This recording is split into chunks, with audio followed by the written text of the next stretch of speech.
So I was having a discussion with one of my coworkers the other day having to do with an album's quality compared to the amount of time it takes to produce said album. So this topic video is basically going to be geared towards music, although it could have an effect per se on game development as well, versus the amount of time taken, the amount of setbacks, the amount of delays and such to kind of tweak things.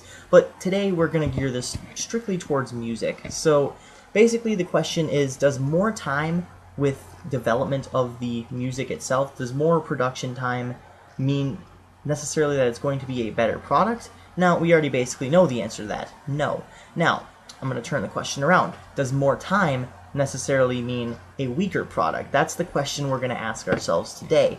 Now, you could immediately just go on and say no, but that would actually be the case for a general reason. But for some bands, I have noticed a growing and consistent trend that the albums that took the longest times to produce typically are their weakest. Now, I want to ask you guys if you've seen this in any of your favorite bands, in any bands that you know, because I sure as hell have. Especially in bands such as Van Halen, Black Sabbath, AC/DC, older bands that used to produce stellar material, in amount of weeks it took to produce the album.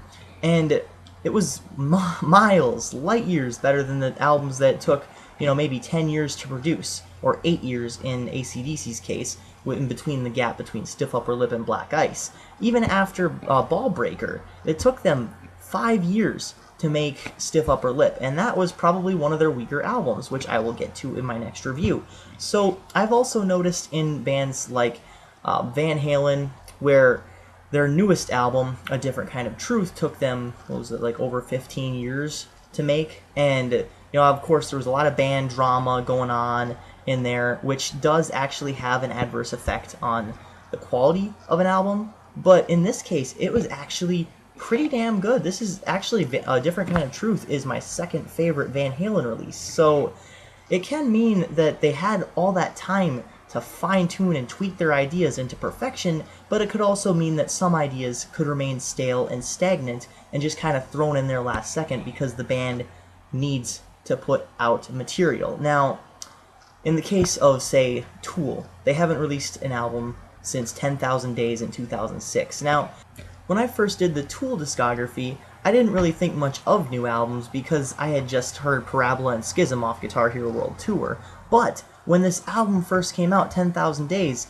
and I listened to it, I thought it was their best one next to Lateralus. I mean, I felt like Tool was really progressing and maturing in a way where they would get better with each passing, progressing album. Now, will this next album fall flat because of its waiting time? That's what I'm kind of wondering. I mean, we've heard over and over again that Tool are ready to record a new album, yet pending lawsuits and legal drama are kind of preventing them from doing that. So, or at least that's what's the word on the street. So basically, when they make a new album, or if they make a new album before they break up, will it be basically a dud or will it be a success? So that's what I'm asking, is just in general. But I know I'm throwing out a lot of band names here, but last example is Guns N' Roses. This, of course, is going to get a lot of people a little bit either, hot-headed towards Axl Rose or a little bit defensive of him because the guy's been pretty controversial, especially in the mid-90s when he fired everyone who didn't quit on their own from his band and just basically stole the band name out from under the original members. So he took, I believe, 15 years or so to release Chinese Democracy, and while that album has a lot of different industrial metal ideas on it and a lot of different, synthesizers and stuff like that, a lot of really interesting ideas and interesting takes, they were just kind of jumbled together to throw out an album early. So I know that's what long waiting times can sometimes do. It can sometimes pressure people into, at the last second throwing out an album, and maybe that's one of the reasons why we're kind of seeing this trend. Or maybe bands are just getting tired these days, and then they're just taking their time, and finally they realize, hey, we haven't put out an album in 3 years. We've done it in 2 before.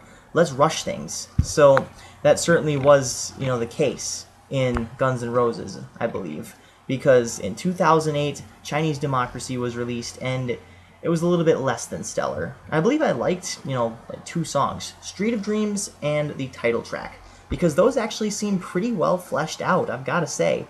So basically my question to you guys is, have you seen this in any of your favorite bands where they released albums, say, every 1 or 2 or, upwards of even 3 years, and they've been really stellar material, and they've been really innovative and just fun to listen to, and then all of a sudden they take maybe 4 or 5, or 10 even years, and it's just kind of stale at that point. Have you seen that before? Or am I just the only one? So, this is Midnight Strike 3625. Keep calm and rock on. I hope you enjoyed this topic video.